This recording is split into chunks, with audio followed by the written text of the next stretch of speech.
सरस्वती नमस्तुभ्यं देवी कामरूपिणी विद्यारंभं करिष्यामि सिद्धिर्भवतु मे सदा।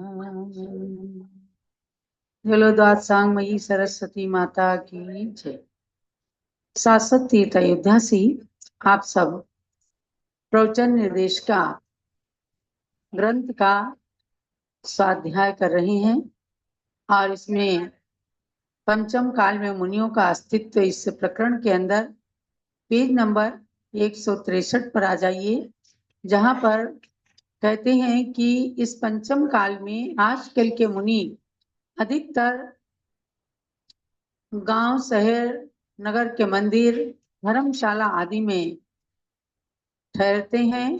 तो इसका भी विधान पद्मनंदी पंचविंशतिका ग्रंथ के आधार से पूज्य माता जी ने दिया है। संप्रत तत्र कलौ काले जिन गेहे मुनि स्थिति, अर्थात वर्तमान के पंचम काल में जिन मंदिर, धर्मशाला आदि स्थानों पर संत जन ठहरते हैं, वर्तमान युग में भी अनेकों उदाहरण हैं।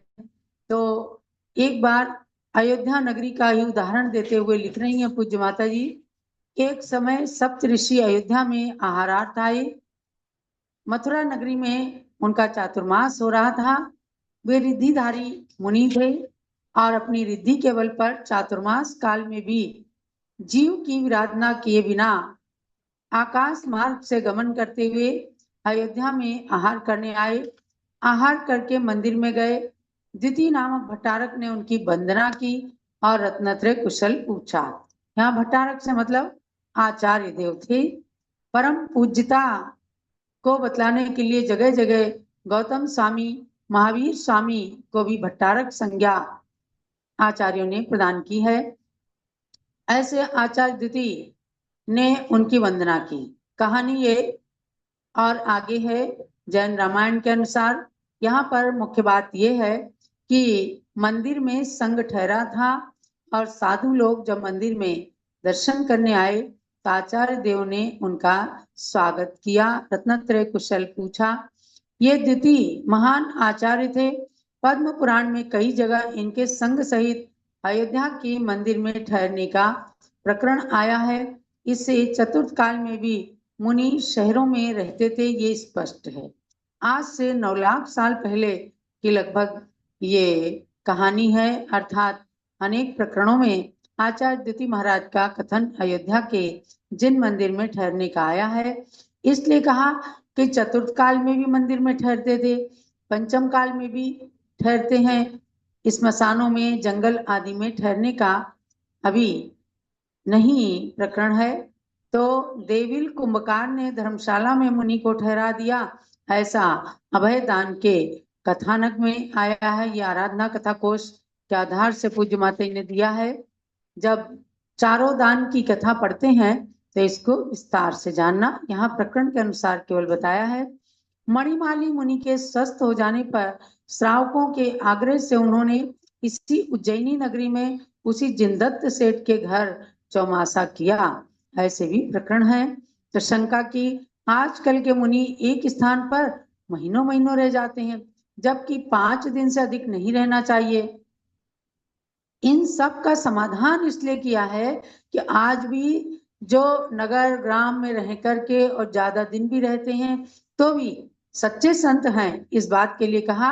अनगार, धर्मामृत, मूलाचार आदि ग्रंथों में 1 मास तक एक ग्राम में रहने का विधान है। ये 5 दिन रहने की चर्या तो विशेष मुनियों के लिए है, यानी कि अति विशिष्ट चर्या का पालन करने वाले जो होते हैं उनके लिए आया है। और अनगार धर्मामृत में 1 मास के लिए है। इसके साथ ध्यान देना है कि जो तीर्थों पर रह करके धर्माराधन करते हैं ऐसे संतों के लिए कोई इस प्रकार का नियम नहीं है। जो मुख्य रूप से नगर, शहर, गांव में रहते हैं, श्रावकों के साथ किसी प्रकार का विशेष घनिष्ठ संबंध, मोह न हो जाए, इसके लिए शायद इन संतों को ज्यादा दिन रहने का विधान नहीं किया गया। अब दूसरी शंका और दी है कि डोली या नाव में भी साधु बैठ के विहार कर सकते हैं क्या? तो डोली में बैठकर गमन करने से आचार्य उन्हें मार्ग गमन प्रायश्चित से दूनी शुद्धि दें अर्थात दूना प्रायश्चित दें, ऐसा लिखा है। तो देखो क्या है कि डोली में कौन बैठेगा? जिनके पैरों में चलने की शक्ति नहीं है या अस्वस्थ हैं तभी बैठते हैं। तो प्रायश्चित ग्रंथ जो है प्रायश्चित चूलिका नाम का, उसके अंदर ऐसे प्रायश्चित के विधान है। इसका मतलब ही है कि डोली आदि में बैठ सकते हैं, नाव में भी बैठ जाते हैं। नाव का विधान भी मिलता है। जैसे जल में प्रवेश करते हैं समय मुनि धूलि को पिच्छी से साफ कर जल में प्रवेश करते हैं। कदाचित बड़ी नदियों को पार करने में प्रत्याख्यान करके नौका पर भी चढ़ते हैं। तो ये भी दिया है मूलाराधना की टीका में, ऐसा प्रकरण दिया गया है। तो आजकल के आचार्यगण जो बड़े बड़े संघ परिकर को रखते हैं, विशाल संघ होते हैं, उनके लिए भी कभी कोई शंका उठाते हैं। तो यशस तिलक चंपू का उदाहरण दिया कि सुदत्त नाम के आचार्य के संघ का वर्णन। तो ये प्रकरण आपको बहुत अच्छा पढ़ने लायक है कि आज के साधुओं को देखकर तरह तरह की शंकाएं लोग उठाते हैं। हमने भी कई जगह देखा कि जब श्रावक संघपति बन करके संघ को चलाते हैं, 100 लोग साथ में रहते हैं, उन्हें परिग्रह भी रखना पड़ता है। कई जगह लोग कह देते हैं बड़ा परिग्रह है। तो हमारे संघपति जी ने कहा आप एक बात बताओ, जहाँ कोई श्रावक के घर नहीं है तो हमें सबको खिलाना पिलाना पड़ेगा, सारी चीजों की व्यवस्था रखनी पड़ेगी कि नहीं? तो बेचारे चुप हो जाते हैं। यहाँ तक कि कई बार नगर गांव के श्रावकों को भी वे जीवन कराते हैं, भोजन करा देते हैं और प्रेम के वश। तो इन सब के लिए संघपति जैसे या संघ को चलाने वाले संघ संचालकों के लिए ऐसी व्यवस्थाएं रखना होता है। ये कोई दोष नहीं है।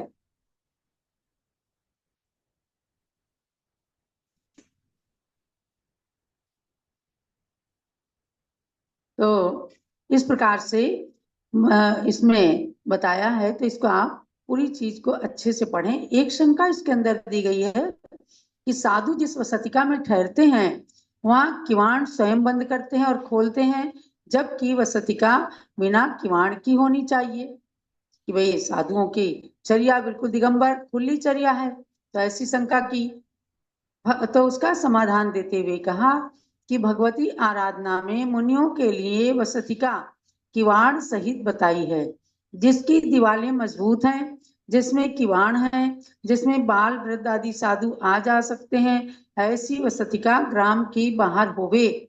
उद्यान ग्रह गुफा और शून्य ग्रह भी वसतिका के योग्य माने गए हैं। बल्कि ये भी वर्णन आया एक जगह कि यदि साधु वसतिका का दरवाजा भूल से खुला छोड़कर चले जाएं और उसमें कदाचित बिल्ली आदि प्रवेश कर जाए तो गुरु उन्हें प्रायश्चित देते हैं।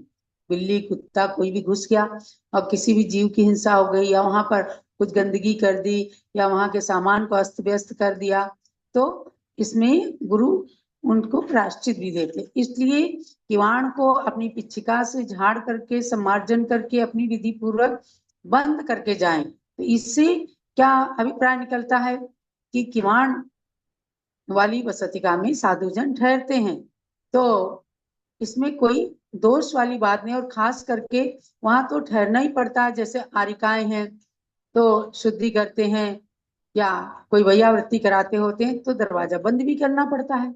लेकिन चर्या का मतलब ये है खुली चर्या, माने ट्रांसपेरेंसी होनी चाहिए। संत चर्या कोई साधना करने के लिए एकदम दरवाजा बंद कर लेते हैं। तो ये सब चीजें पूज्य माता बताती हैं कि हमारे आचार्य शांति सागर महाराज की परंपरा में हमने आचार्य वीर सागर, आचार्य शिव सागर जी, आचार्य धर्म सागर जी आदि सब आचार्यों को बिल्कुल खुले बैठते देखा है।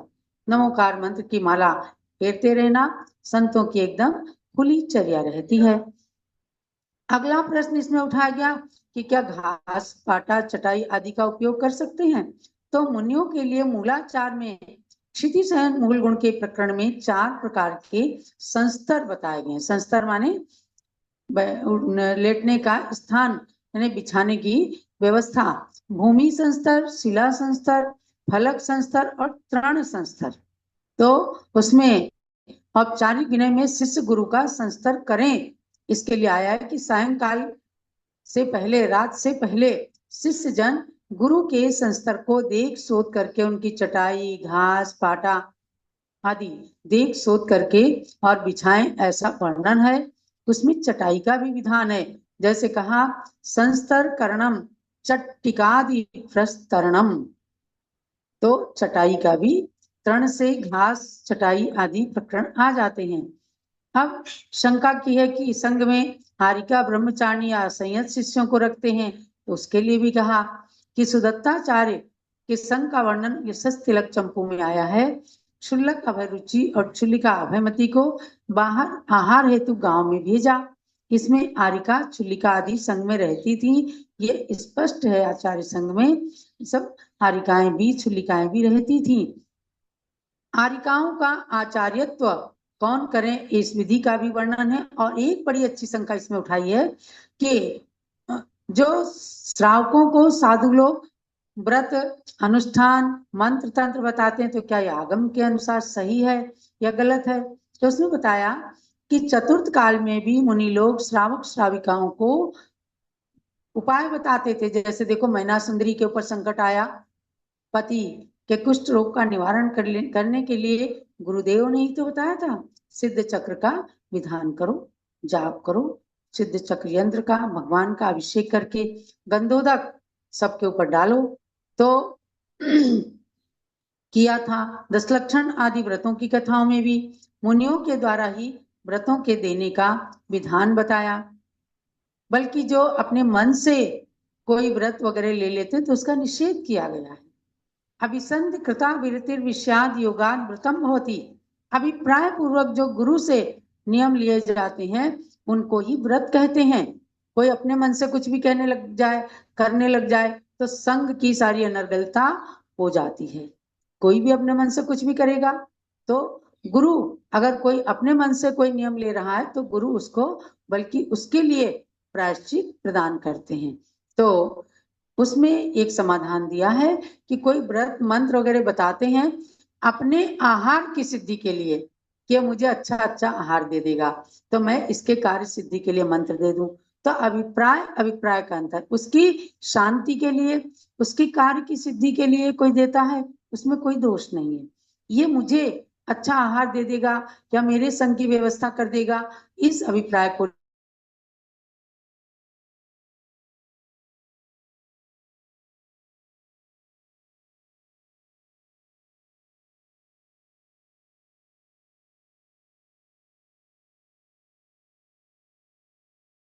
लेना है।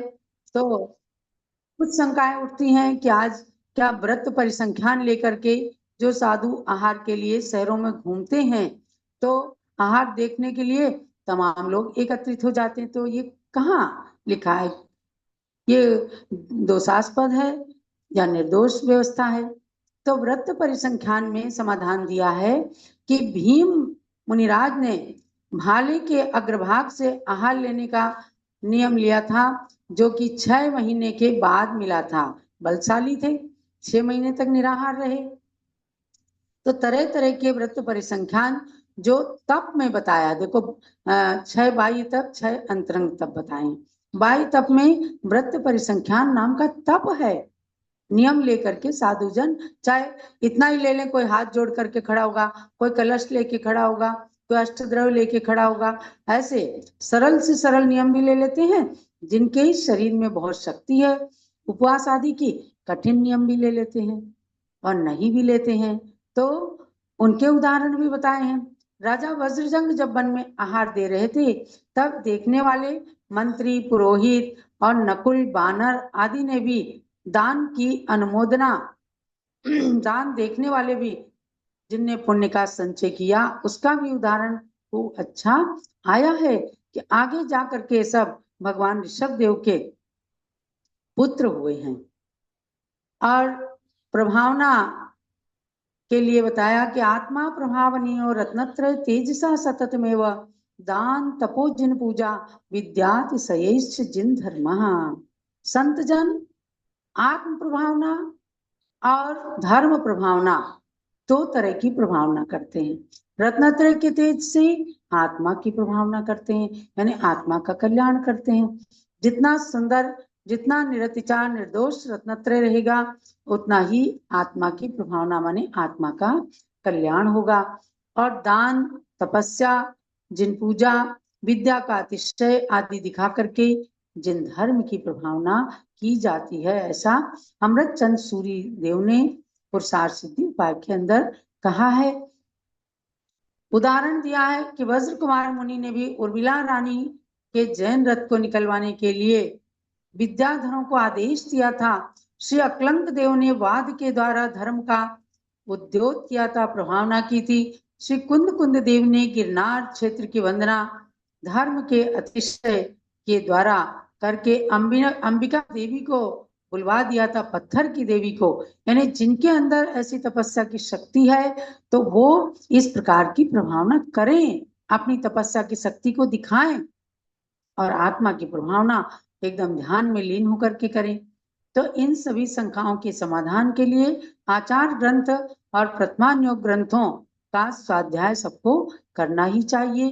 तो ये प्रकरण आपके सबके बहुत ही अच्छे से पढ़ने लायक है कि अगर किसी ने मुनियों की हंसी की, जैसे अंतिक ग्राम में मुनियों के विहार को देख करके और कुछ गांव वाले हंस पड़े, तो एक कुम्हार ने उनको रोका, उसने पुण्य का बंद कर लिया और सबने पाप का बंद कर लिया। राजा ने एक बार गलती के कारण उन सबको गांव जलाने के बहाने से सबको जला करके मार दिया। सब के सब मर करके कौड़ी हो गए, गिजाई हो गए। और आगे कभी उनका पाप शांत हुआ तो सगर चक्रवर्ती के 60,000 पुत्र हुए। यानी उस गांव की पॉपुलेशन जो थी संख्या 60,000 थी, 60 के 60,000 ने एक साथ पाप का बंद किया। और फिर जब कभी उनका पाप शांत हुआ तब वे सगर चक्रवर्ती के 60,000 पुत्र हुए। तो ये सब कहानियां कहाँ से मिलेंगी आपको? प्रथमान योग से ही तो मिलेंगी। और फिर चरणान योग आपको बताएगा कि कैसा आचरण करें ताकि हमको इस प्रकार के पाप बंद ना होने पाए। कर्णान योग बताएगा कि आप पाप करके कहाँ कहाँ जाएंगे, पुण्य करके कहाँ जाएंगे। तो इस प्रकरण को पढ़कर आचार्यों की आज्ञा अनुसार इस पंचम काल में मुनियों की अवज्ञा ना करके उनकी विनय, भक्ति आदि करते हुए अपने सम्यक्त्व धन को सुरक्षित करना चाहिए। ये प्रकरण तो हुआ पंचम काल में मुनियों का अस्तित्व। और इसी में आरिकाओं की चर्या को बताते हुए पूज्य ज्ञानमती माती कहती हैं कि आरिकाओं की क्या चर्या है। तो मूलाचार में 28 मूल गुणों का वर्णन करके औगिक और पद विभागिक समाचार विधि का वर्णन किया गया है। पुनः आचार्य कहते हैं कि जिस प्रकार से ये सर्व समाचार नीति मुनियों के लिए बताई गई है, उसी प्रकार से आरिकाओं को भी अहोरात्र इन क्रियाओं का यथायोग्य पालन करते रहना चाहिए। ये मूलाचार के अध्याय 4 में गाथा नंबर 187 के अंदर वर्णन आया है। अब कुछ लोग कह देते हैं आरिकाओं के तो 28 मूल गुण नहीं 26 मूल गुण होते हैं। वे खड़े होकर आहार नहीं कर सकती, वे नग्न नहीं रह सकती। तो उनके स्थान पर आचार्य शांति सागर महाराज, आचार्य वीर सागर महाराज, आचार्य महावीर कीर्ति स्वामी, जितने बड़े बड़े आचार्य हुए, सब ने एक ही समाधान दिया कि अचेलक दिगंबर की जगह एक वस्त्र आरिकाओं के लिए आवश्यक बताया। वे अनधिकृत चेष्टा नहीं कर सकती, वे नग्न नहीं रह सकती, वे खड़े होकर के आहार की जगह बैठ करके करपात्र में आहार लेती। इसलिए मुनियों का के जैसे 28 मूल गुण होते हैं, ऐसे ही आरिकाओं के भी 28 मूल गुण होते हैं। आज चतुर्दशी है, हम लोगों ने पाक्षिक प्रतिक्रमण किया, प्रायश्चित लिया। हर पाक्षिक प्रतिक्रमण में प्रायश्चित लिया जाता है। तो पूज्य माता यही कहती हैं कि हमारे आचार्य गुरुदेव वीर सागर महाराज ने कहा था, कभी भी 26 मूल गुण मत कहना। आरिकाएं हमेशा अस्मिन पक्षे मम 28 मूल गुणेषु दिवसे वा रात्रौ वा आहारे विहारे निहारे, ये ऐसा बोल करके और भवती भी में प्रायश्चितम प्रदीयताम, आप हमको प्रायश्चित प्रदान करें। ऐसा 28 मूल गुण ही कह करके किया जाता है। इसलिए यही जानना कि मुनि और आरिकाओं का प्रतिक्रमण एक है, सामायिक एक है। देखो श्रावक श्राविकाओं का प्रतिक्रमण अलग है, जो 11 प्रतिमा तक के क्षुल्लक क्षुल्लिकाओं को भी करना होता है। और मुनि आरिकाओं का प्रतिक्रमण एक है, प्रायश्चित विधि में भी एक है, बिल्कुल एक जैसा। यानी मुनि आरिकाओं को एक समान प्रायश्चित, उसका आधा आधा क्षुल्लक क्षुल्लिकाओं को प्रायश्चित, उसका आधा ब्रह्मचारी ब्रह्मचारिणियों को प्रायश्चित दिया जाता है। यही प्राचीन वृद्ध परंपरा के अनुसार और प्रायश्चित चूलिका नाम का जो ग्रंथ है, जिसे आचार्य श्री वीर सागर महाराज जी ने स्वयं अपने हाथों से ज्ञानमती माता जी को अपनी शिष्या को प्रदान किया था, उसके अनुसार पूज्य माता जी देती हैं। वह प्रायश्चित ग्रंथ हमारे पास बिल्कुल सुरक्षित रखा हुआ है, तो उसके अनुसार कोई अनधिकृत चेष्टा नहीं होती। अगर कोई गलत कहता है 26 मूल गुण, तो आचार्य की वाणी को ध्यान रखें कि हमारे 2 मूल गुणों की जगह जो 2 हमारे सब्स्टिट्यूट बताया गया, अल्टरनेट बताया गया, तो वही करना है। कोई सोचे कि हम खड़े होकर का हार ले लें, हम नग्न रह जाएं, तो ये आदि का पद के विरुद्ध है। एक साड़ी धारण करना ये हमारा मूल गुण है। इसीलिए आप देखो, क्षुल्लक ऐलक के पास तो बिल्कुल एक लंगोटी है, एक चादर है। आरिकाओं के पास तो 8 मीटर की साड़ी होती है, उनसे ज्यादा परिग्रह है। लेकिन कौपी ने भी समूर्छत्वात् ये कहा कि क्षुल्लक जो है मुनि बन सकते हैं, ऐलक मुनि बन सकते हैं, लेकिन अभी उसमें उनकी मूर्छा है, इसलिए उसको ग्रहण कर सकते हैं, या उनकी योग्यता नहीं है। और आरिकाओं की मजबूरी है, वेश की मजबूरी है, इसलिए उनको एक साड़ी धारण करके भी आचेलक के मूल गुण पालन होता है। इसलिए समझना है सबको कि मुनियों के समान ही आरिकाओं की नवधा भक्ति पूरी की जाती है।